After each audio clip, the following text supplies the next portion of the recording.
This bottle is for our visitors. Personally, I prefer the sherry.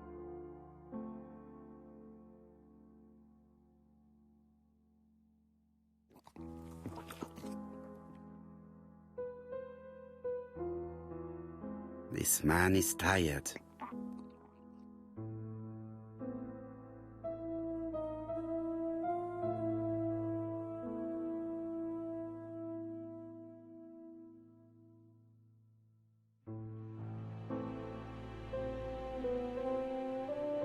Donald is short of sleep, and it looks as if he didn't even bother to undress before going to bed.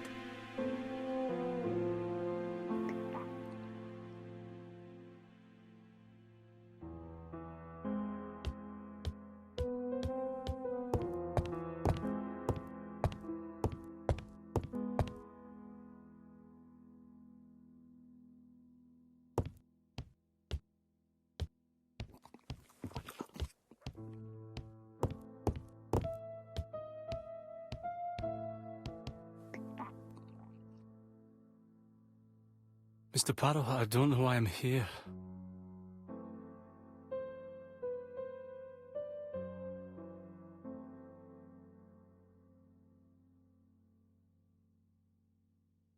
You wanted to talk, and you came to find the only man capable of hearing you.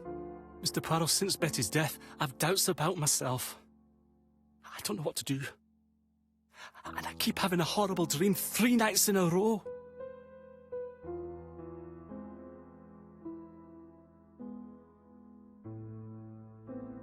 Have a drink and tell me about this dream.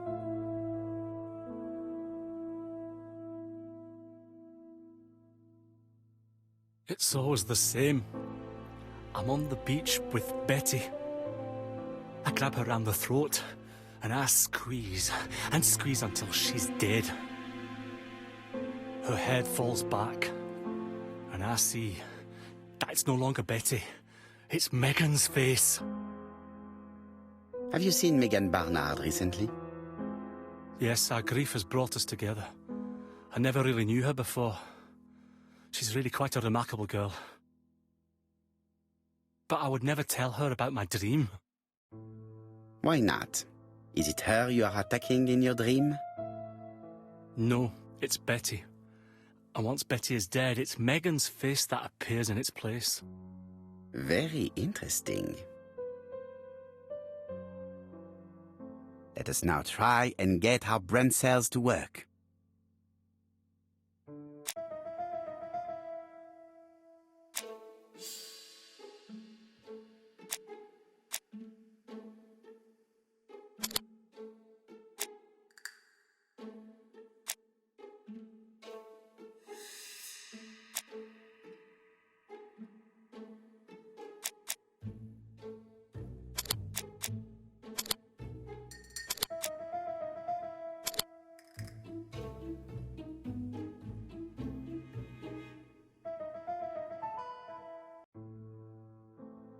Mr. Fraser, I think that the real meaning of this dream is that you are in love with Megan Barnard.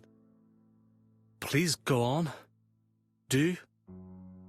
This dream certainly betrays your guilt. Oh. But what do you feel guilty about? Having killed your fiancé? Possible. Or forgetting her very quickly for her sister? Certainly. And this forgetting is perceived as a second death. So you don't really think I was the one who killed Betty? I do not exclude this theory. I am simply saying that I do not need to know that fact to explain your dream and your guilt. Thank you for being frank, Mr. Poirot. You've helped me a great deal. I'm going back to Bexhill. I'll not take any more of your time up. It is late, Mr. Fraser, and you are tired. I'll sleep on the train. I like trains. It's easy to sleep rocked by the sound of the wheels. Poor boy, he seems completely lost. Well, women seem to like him. I think Megan will take care of him. Oh, I remember. Did you order the product I needed? Yes, we'll be receiving it tomorrow. Bien, it is late, and I asked Miss Gray to come tomorrow morning. I have a few questions I wish to ask her.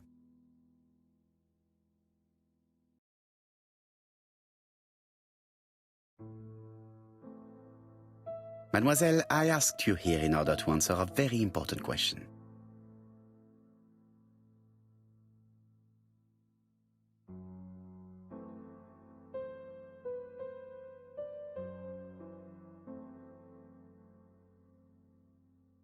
Am I right in thinking you said that you did not speak to anyone on the day Sir Carmichael was murdered?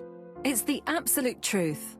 Yet, Lady Clark maintained that she saw you talking to a stranger on the front doorstep.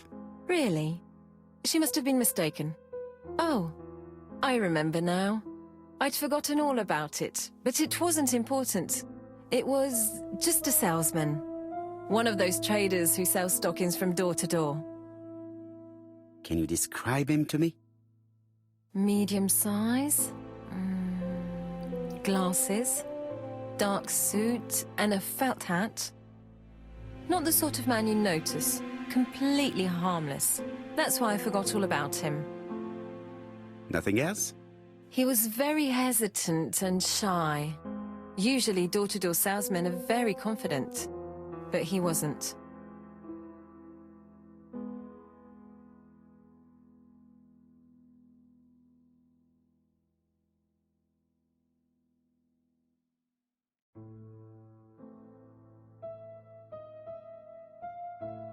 You did not leave Cheston willingly, I believe.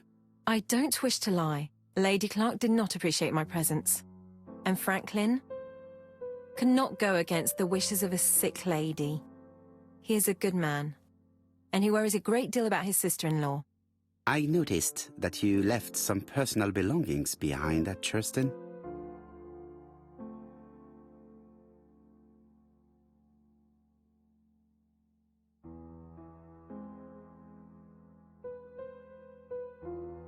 Are you planning on returning to Cheston? Who knows what the future holds? Bien. I must ask you one last question. Please reply frankly with either yes or no. If Lady Clark had died, would you have agreed to marry Sir Carmichael if he'd asked you? How dare you ask such a question? Sir Carmichael treated me just like his daughter.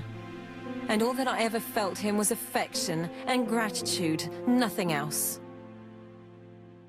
Thank you, mademoiselle. I will not keep you any longer.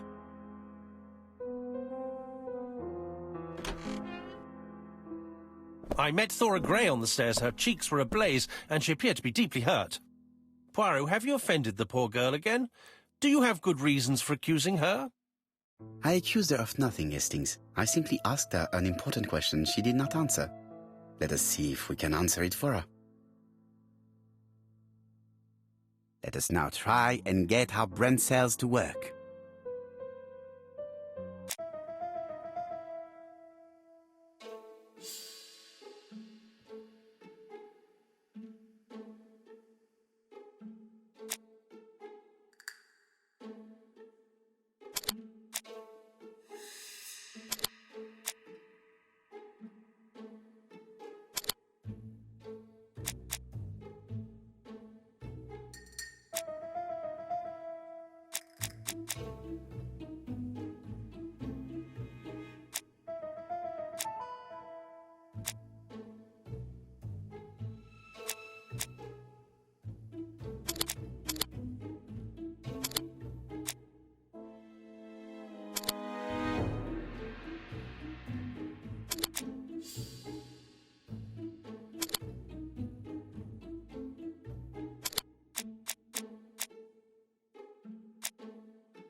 You must know how to read between the lines, Hastings. When Sir Carmichael refers to paternal affection, he is lying to himself. Read this engraving on the brooch. A dark dragon for an angel with glossy hair. These are the words of a lover, not a father. Lady Clark was not wrong. What if Sir Carmichael had fallen in love with his secretary? That doesn't mean that she forced him to do so. True, there are extenuating circumstances. She is a penniless orphan. But she is calculating. Just look how she avoided it when asked if she would have married Clark. I see. You think she seduced Sir Carmichael for her own gain, and that now she is doing the same with his brother. Poirot, your world is a very dark place. Do not get carried away, mon ami. We have another more important matter to settle. Really? Yes, would you believe that Miss Grey taught me something new? Let us now try and get our brain cells to work.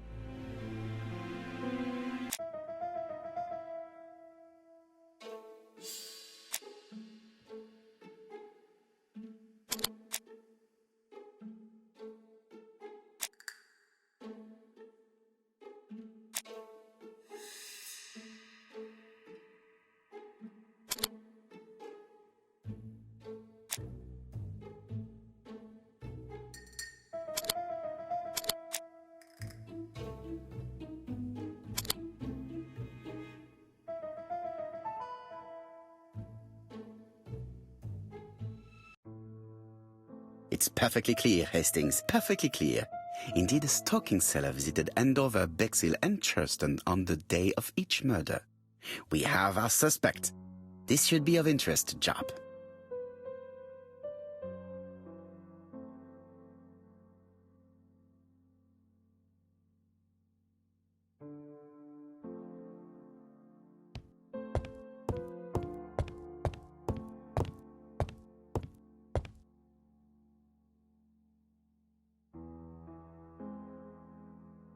If someone has tried to get rid of these documents, they may be important.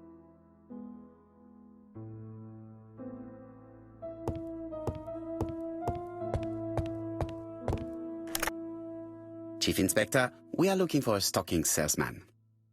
I see you have a suspect. Yes. Contact all the stocking wholesalers who may employ him. Your suspect is a salesman? No, he does not take orders. He sells door to door. Right. The hunt is on.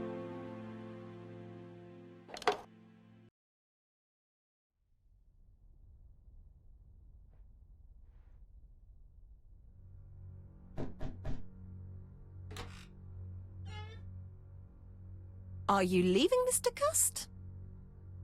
Yes, I'm going to Cheltenham. You shouldn't travel today. You don't look very well. I have to. I have engagements. I must respect them.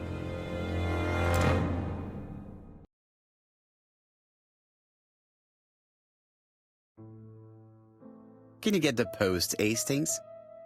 And why don't you go and get it yourself? Très bien. What's going on? I've never known Hastings to be so disagreeable.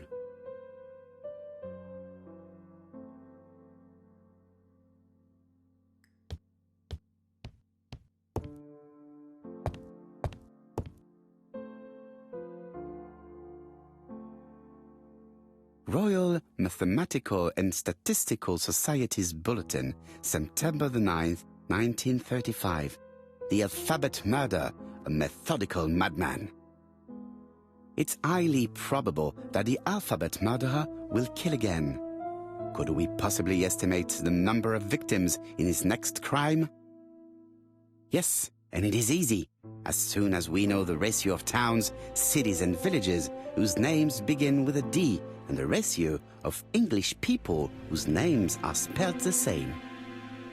On the one hand, the ratio of towns, cities and villages in England with a name starting with D, and on the other hand, the ratio of English people with a name also starting with D.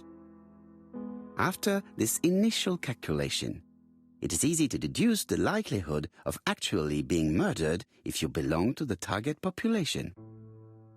Go to the last page to find our results and details on the calculations.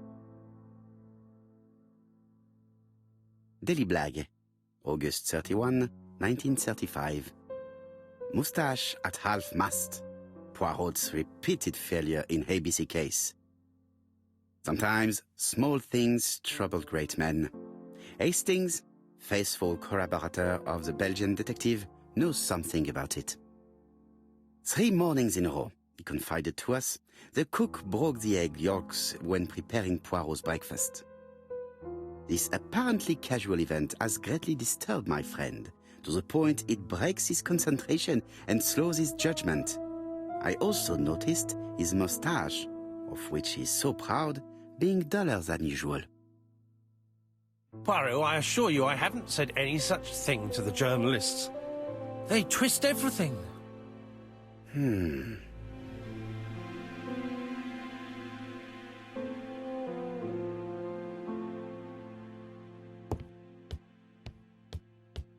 Are you collecting the post, Poirot?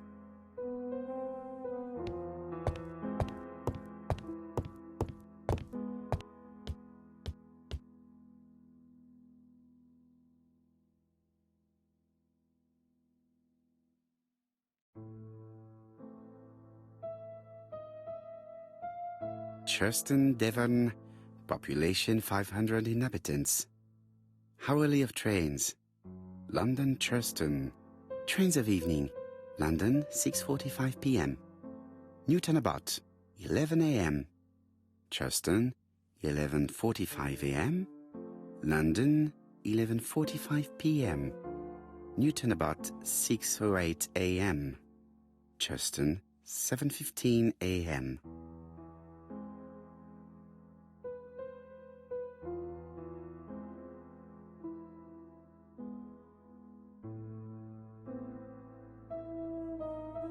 Hastings' photo album. He is very proud of his bag.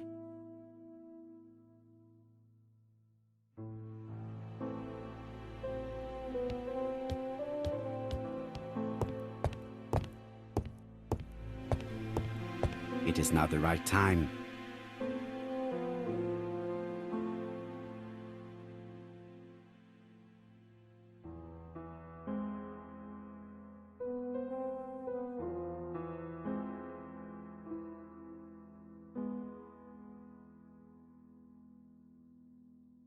Poor Mr. Poirot. I'm quite sorry for you. If at first you don't succeed, try again. We've a long way to go still. Typery? No, that comes later. Letter T. The next little incident will take place in Doncaster on September 11th. So long. ABC. I should compare this letter with the one on my desk which I received earlier to see if it does indeed come from the same person.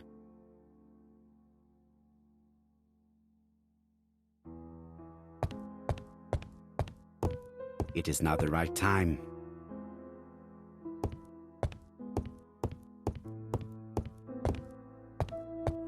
Mon ami, it is a pleasure to be working with you again.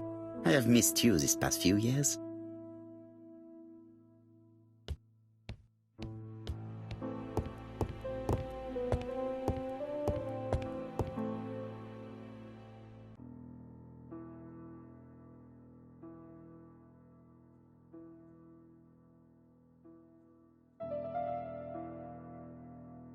Let us examine this more closely.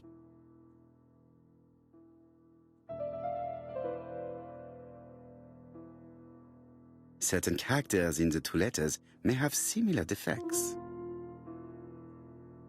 Yes, the A appears to be quite unusual. That's right.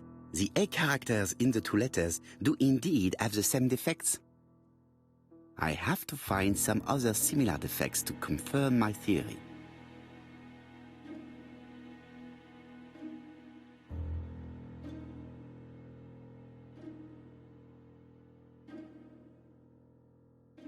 Yes, this I is weird.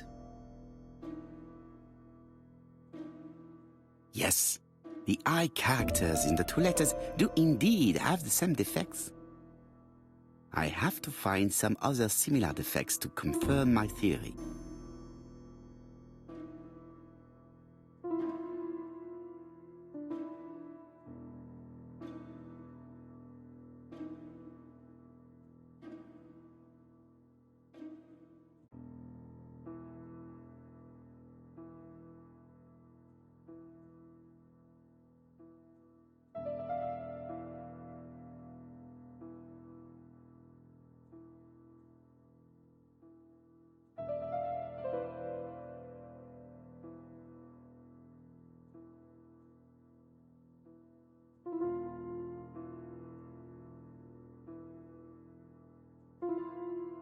Let us examine the characters in this world.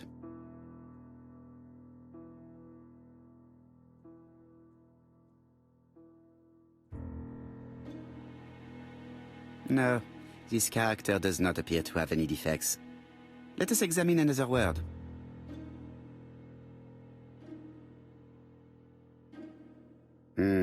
The W is not printed properly. Of course, the W characters in the two letters do indeed have the same defects. My theory was right. These two letters were written with the same typewriter. Hastings, he strikes tomorrow. Chief Inspector Japp? He's on another line. Can I take a message? Yes, please, mademoiselle. It is from Ercule Poirot. Tell him ABC strikes tomorrow in Doncaster. He must call me back. Very well, sir. Bien, now I'm going to see what I can find from these burnt documents. I've received the product I need. Hastings, if you do not mind, I would like you to take a few notes. Yes, yes.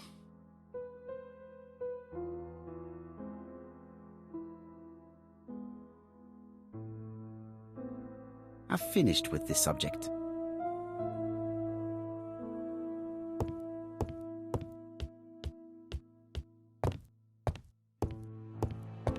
So, how are you getting on? I'm ready to take notes.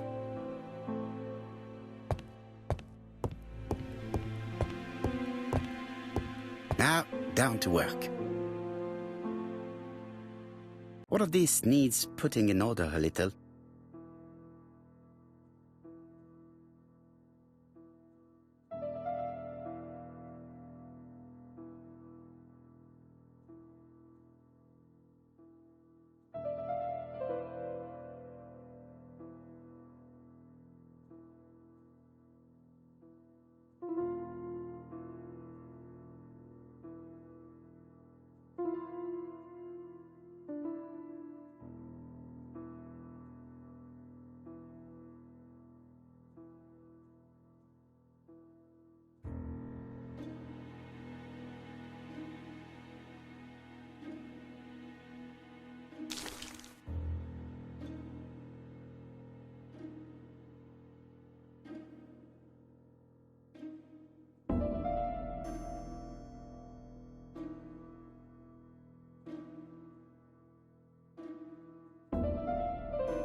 This page is child's play.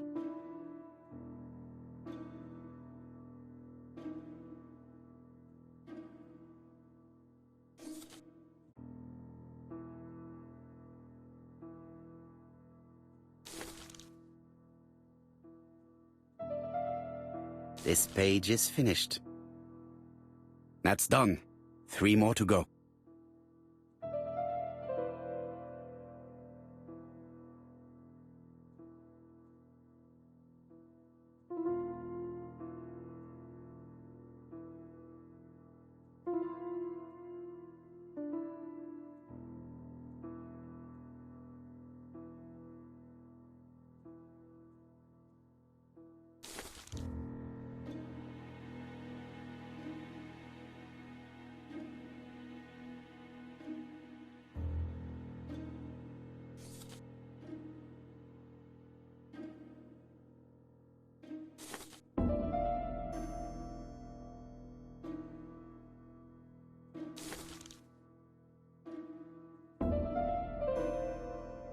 This page is finished. And that's 2 done. It's easier than I thought.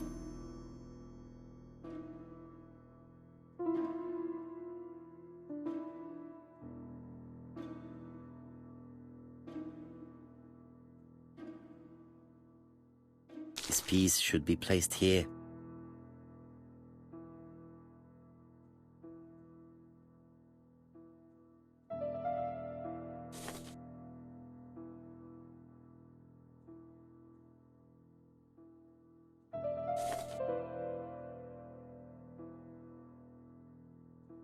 This piece should be placed here.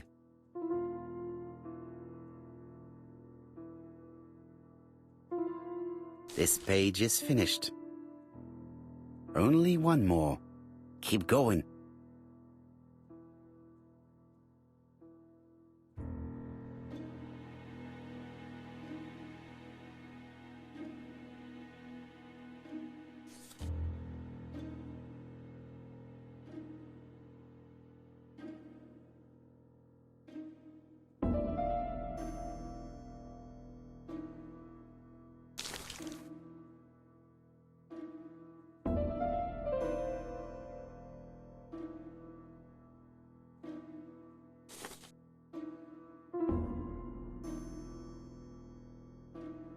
This page is child's play.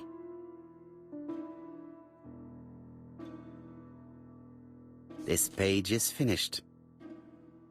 All the pages are reconstructed.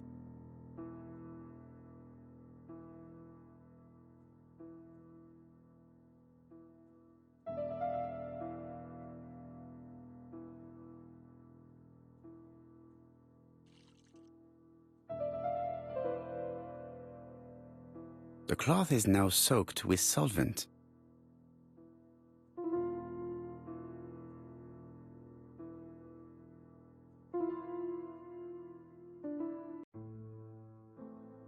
Got it! Make a note, Hastings, make a note. Mrs. Alice Asher, shop owner in Andover. Tracheitis, hemoptysis, prescribed laudanum. I got it. Look. Poirot, where on earth did you find these files? On a fire at the bottom of the garden at campsite. All right, but where did the person who burned them find them?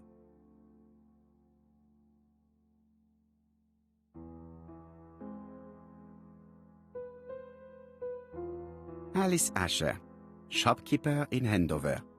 Tracheitis, hemoptysis, chronic cough with loss of blood. Prescribed laudanum-based cough medicine. Betty Barnard, waitress in Bexhill. Chronic bronchitis, causing dysphonia. Advised to stop smoking.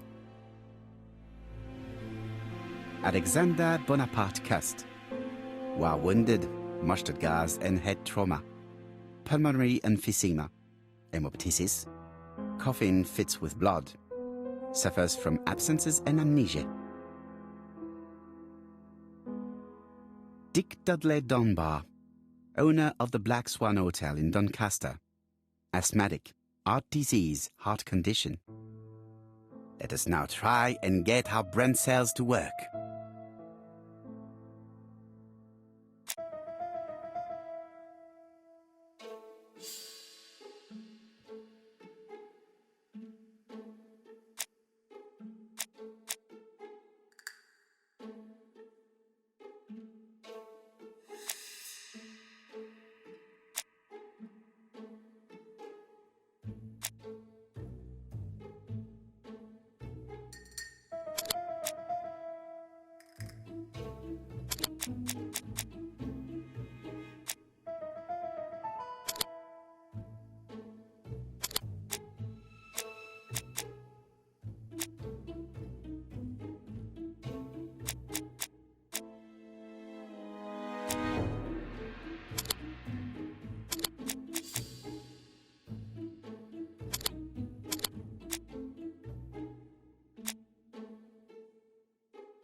The burned documents are medical records, and without a doubt they come from Clark's archives.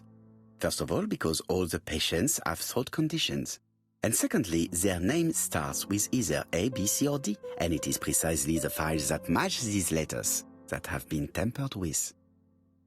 But why burn these files? How come the names of the two victims appear on them? And who are the two other patients? These are very good questions.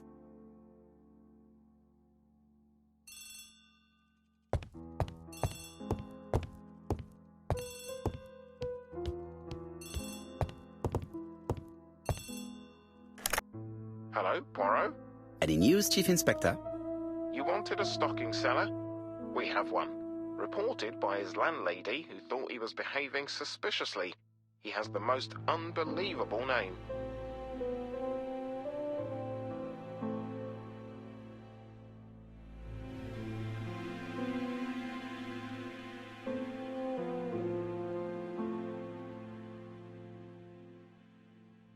Alexander Bonaparte Cust. Yes, Alexander Bonaparte Cust? How did you guess? Poirot, you have magical powers. It's a serious lead. I called Doncaster. A person matching Cust's description has been seen at the station. He got off the train from London, but after that, nobody knows where he went.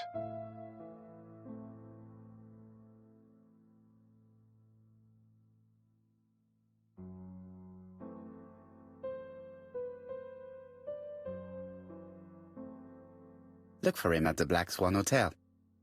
What? How do you know he's there? Trust me, Chief Inspector. You appear to be very sure of yourself. Very well. I'll call the Black Swan straight away. The owner is going to get a shock when he learns that there's a murderer under his roof.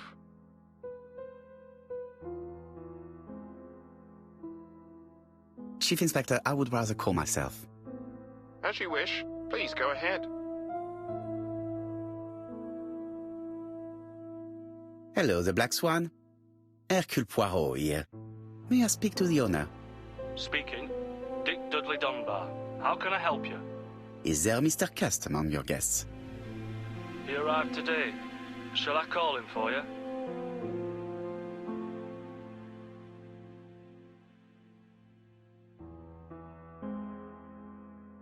No, it is you I wish to speak with. But who is this Cust?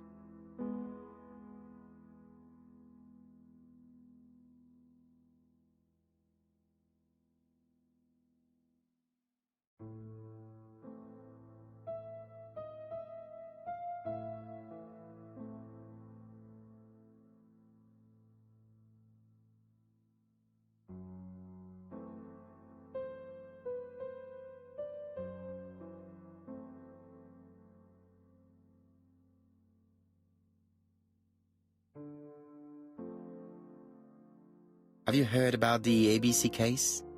Oh, yes. I must say I'm not all that reassured. What with my name starting with D and all that. You're in danger. Beware of your guest. Do you think that Cust might be dangerous? Oh, I do hope you're wrong.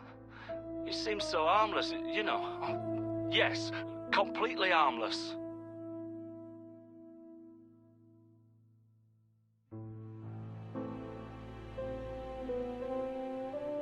Do not be fooled. He has already killed 3 people and you are next. A murderer? Under my roof? Good God! Dunbar, can you hear me? Dunbar! Hello? Dunbar has had malaise. That's all we needed. I'm calling the Doncaster police. I hope they get there quickly. Hello, Poirot. We have some good news. The police in Doncaster have caught our man at the Black Swan Hotel. They're sending him here by train. How is the hotel owner? He had a heart attack. He was taken to the hospital. Oh no. It is my fault. When I told him the killer was at his hotel, I should have been more considerate. Come on, Poirot. You weren't to know he had a weak heart.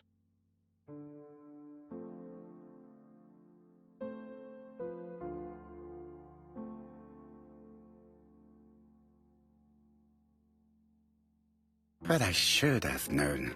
I saw his medical records. Do not torture yourself, Poirot. His attack was not fatal thanks to the quick intervention of the ambulance team. Please keep me informed on his progress. You can count on me. I'll do what's needed. I will visit him at his bedside when the murderer is caught. That's typical of you, Poirot.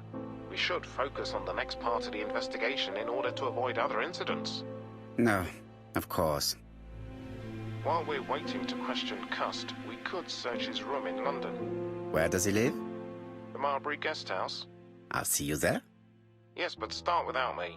First of all, I have to sort out a few details for Cust's transfer. I understand. À bientôt. Hastings, we are making good progress. Please go and search the room of our #1 suspect. With pleasure. I did have a dentist appointment, but I'll cancel. The dentist. So that is why you are so nervous and bad-tempered. A visit to the dentist is never an enjoyable prospect. But an unavoidable one. Go to your appointment, Hastings. I will manage on my own.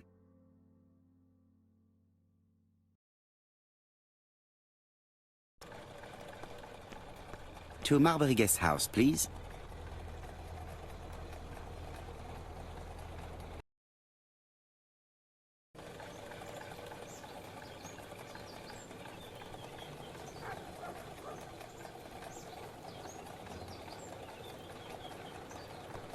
Marbury. There is a very pretty village by this name, in Cheshire.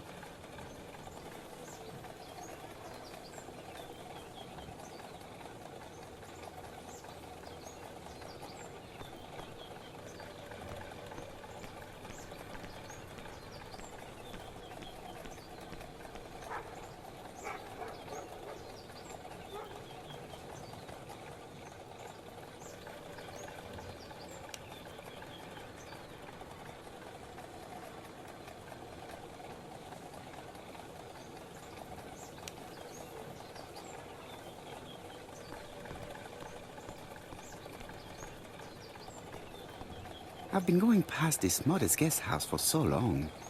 I would never have thought that the ABC case would lead me here.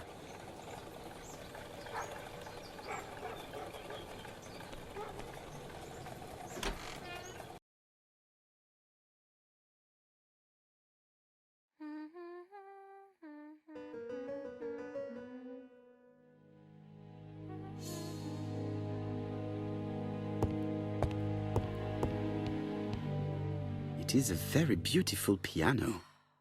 Maybe Mrs. Marbury likes to play in her free time.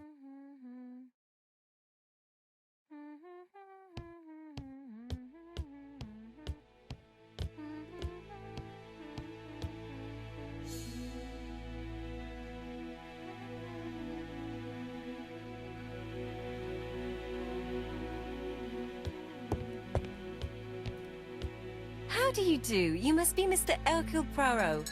Chief Inspector Jupp told me that you might be coming.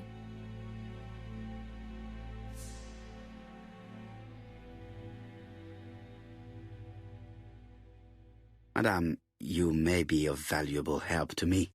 It would be my pleasure to help you. Will there be some journalists there as well? I think you might even be interviewed.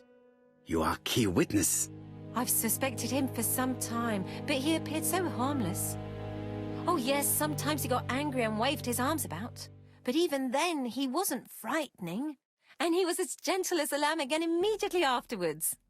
It was only this morning that I understood. He told me he was going to Cheltenham, but my daughter saw him at Euston Station. It's not the right station. To get to Cheltenham, you have to take the train from Paddington. And what's more, Mr. Cuss left behind an ABC with Doncaster underlined. As you can imagine, when I saw that, I called Scotland Yard.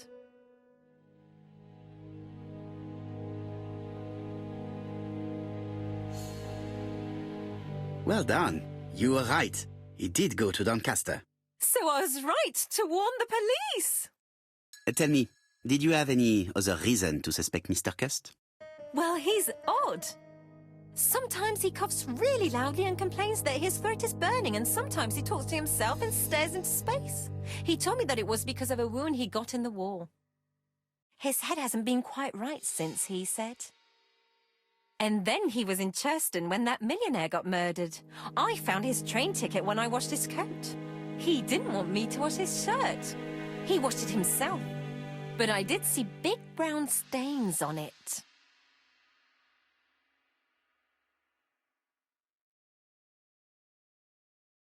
Where were the stains on the shirt? On the collar and on the buttonholes. Cut used to travel for his work. Is that correct? Oh, it wasn't for pleasure. He was always unwell on trains. But he had to sell his stockings around England. I have to respect my engagements, he used to say. Do you know where Cust was at the time of the murder in Andover and Bexhill? On June the 21st and July the 25th? No, I don't know. That was a while ago, you know. But surely you keep a register. It won't do you much good. Mr. Cuss rents his room for the year. If he goes away for a few days, I have no reason to make a note of it. Ah! I remember one thing. Bexer's by the sea, right? Indeed, it is a large seaside resort. Well, as it happens, at the start of July, Mr. Cast asked me to repair his bathing dress. Suspicious, huh?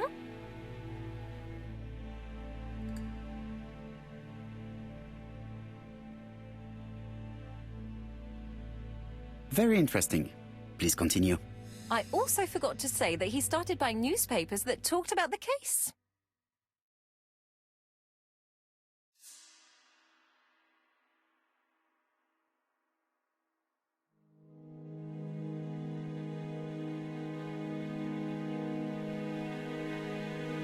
Which newspapers? The evening ones and the daily ones. That will be all for now. I'm going to take a look at his room. Take the key on the counter.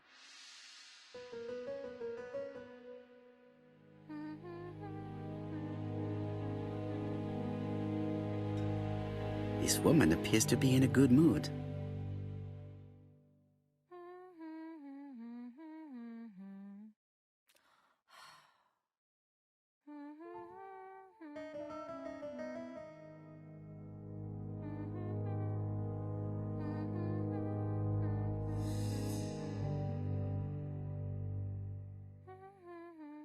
Mrs. Marbury is in a good mood. She is working very precisely in producing incredibly thin peel.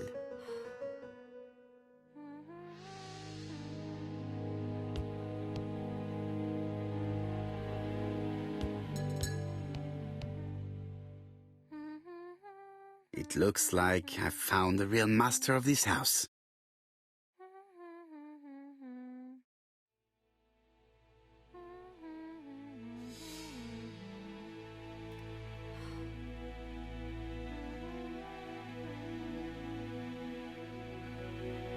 There is no need to worry about the household cat. I'm sure that Mrs. Marbury lets it do what it pleases.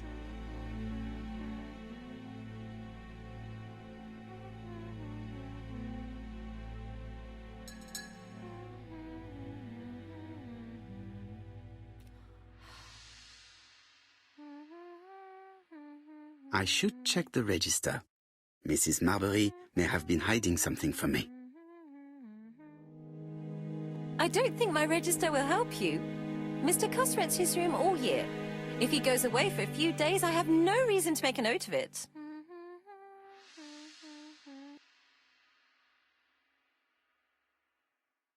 The truth is becoming apparent, and I have something to say to Mrs. Marbury.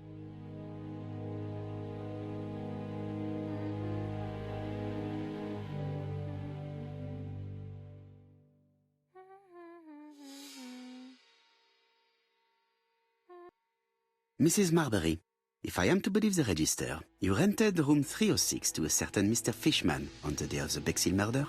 Room 306 is Cust's room. Can you explain yourself? Yes, I remember. Just for one night as a favor. Mr. Cust was away, all my other rooms were taken, and poor Mr. Fishman had nowhere to go.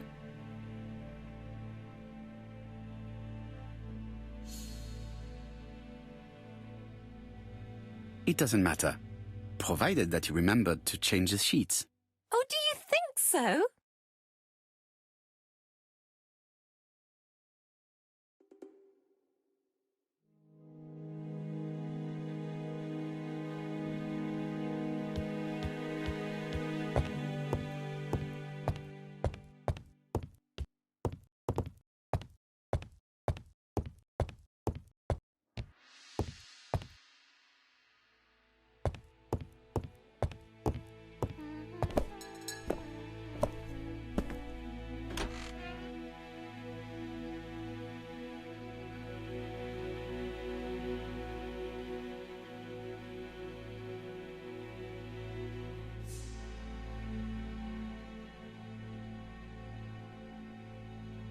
Laudanum Cameron's Chemists.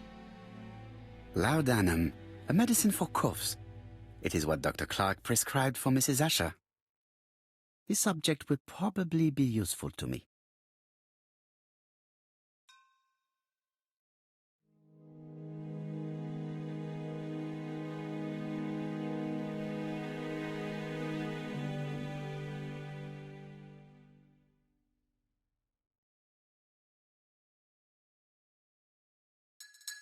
Diethyl barbituric acid, Johnson Company. I know this medicine. It is a powerful sedative. This subject will probably be useful to me.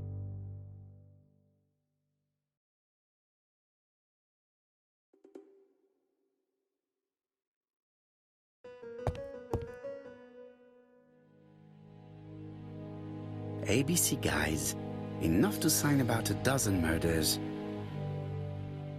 It's closed.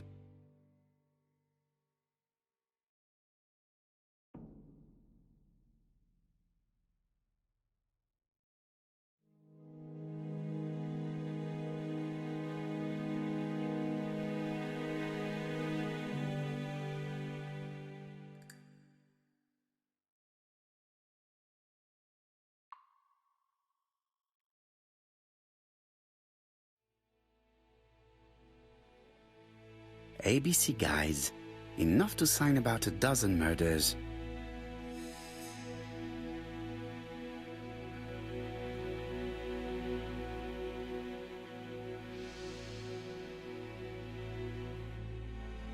Trousers, white shirts, everything has been washed very well. The Bexhill Daily Paper, dated from the day of the Bexhill murder. All the main articles referring to the ABC case are here, from the Churston murder onwards. Nothing before that date. Most probably the bathing dress repaired by Mrs. Marbury's expert hands.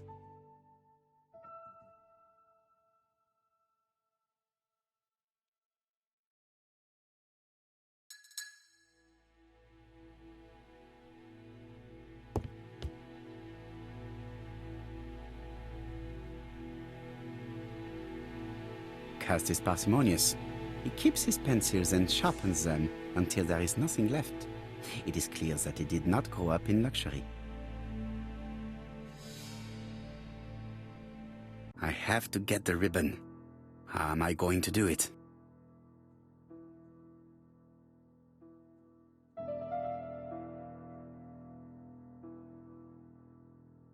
Something is blocking the ribbon. Something is blocking the ribbon.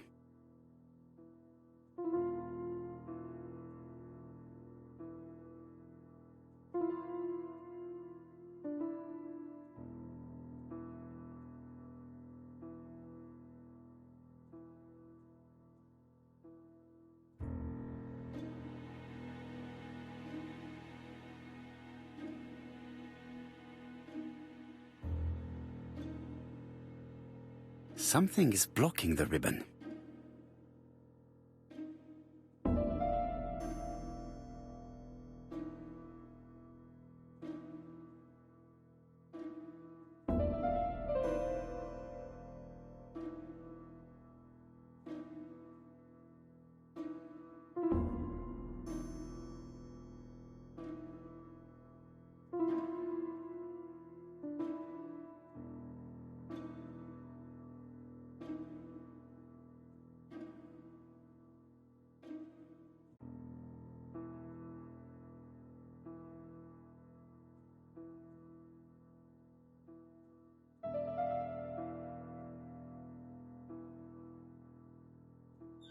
The right-hand heel has been removed.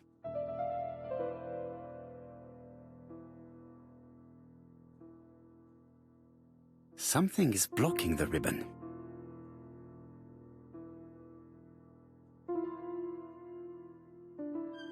The left-hand heel has been removed.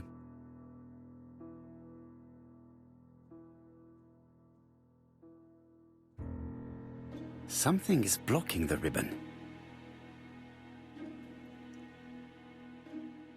And here is the ribbon. Let us see if it was indeed used to write the letters sent by ABC. I only need the ink ribbon for my inquiry. I will let Jack clean the keyboard if he wishes.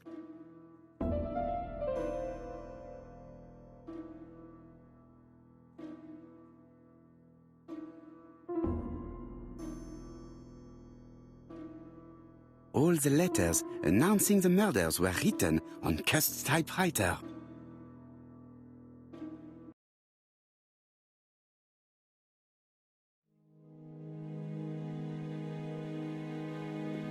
John Milligan, Managing Director, Silky Legs, Frederick Street, Leicester. To A.B. Cust, Marbury's Guest House, 1935, May the 21st. Dear Sir, further to our letters dated 5th and 10th of the month, we confirm we are you as door-to-door salesman, according to the conditions stated in our previous letters. We will send you the articles by mail and also a Redfield typewriter you will be using for every business letter. Regarding the schedule of your rounds, please do as following. June 21, Andover. Arrive by train the 20th in the evening and get a room at Station Hotel. Start your turn in the north part of the town.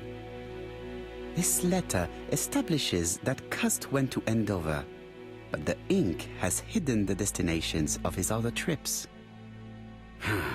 I know from Mrs. Marbury that he went to Charleston. I just have to show that he went to Bexhill, and I will have proved that he was present at all the crime scenes.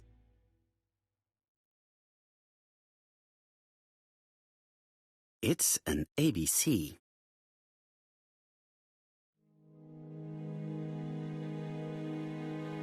A long-bladed knife, a murderer's weapon.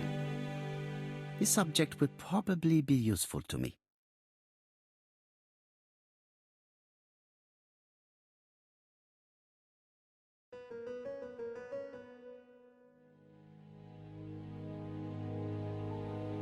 Did Cust drop it when he opened the window? Or was it Mrs. Marbury while she was cleaning?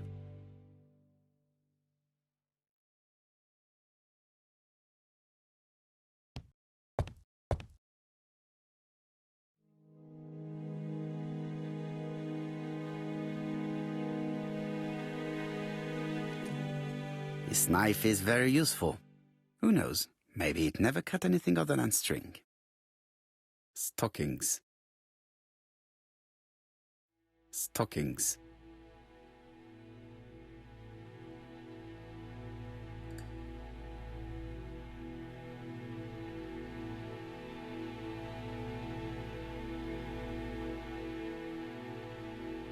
How hopeful. This place is a real mess.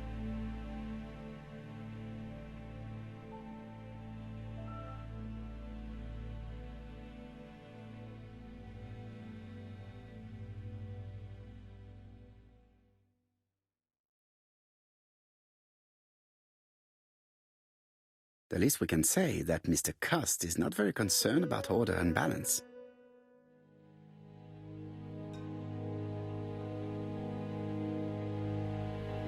The least we can say that Mr. Cust is not very concerned about order and balance.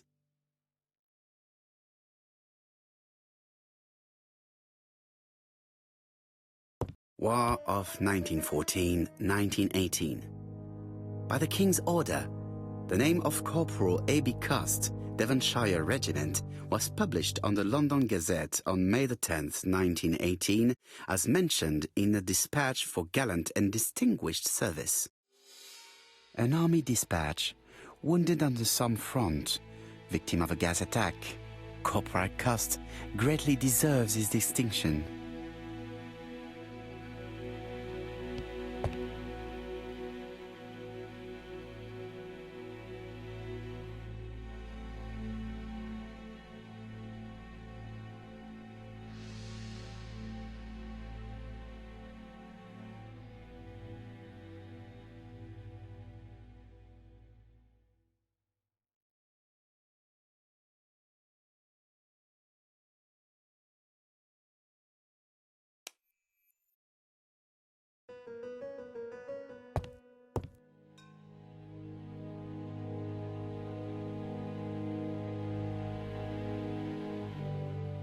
this dark stain.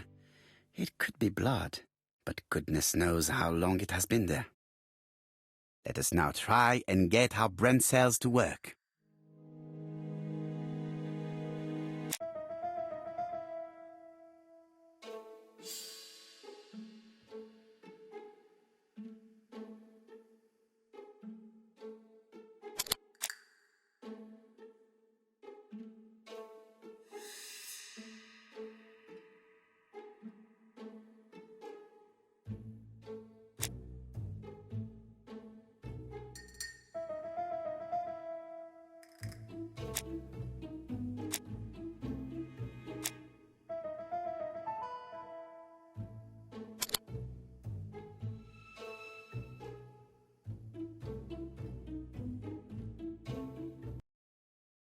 The register shows that Cust did not sleep at the guest house on the day of the murder. Where was he? Bexhill. The Bexhill paper reveals it. Cust bought this newspaper in Bexhill on July the 25th. No use continuing the inspection of this room. I've seen all there is to see.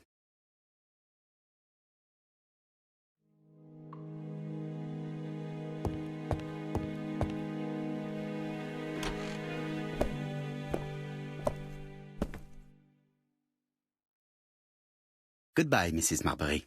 Thank you for your help. Bye. Ah, Chief Inspector. I was about to leave.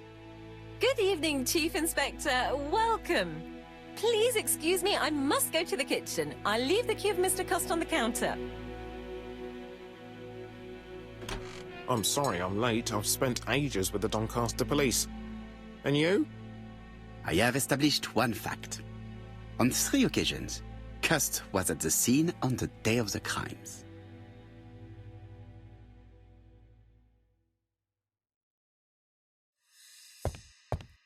I had best talk to Jap. I've listened closely to what you have to say, Poirot. For me, there's no doubt Cust is guilty. Do you have any element that might prove the contrary? That is what we're going to look for. Let us now try and get our brain cells to work.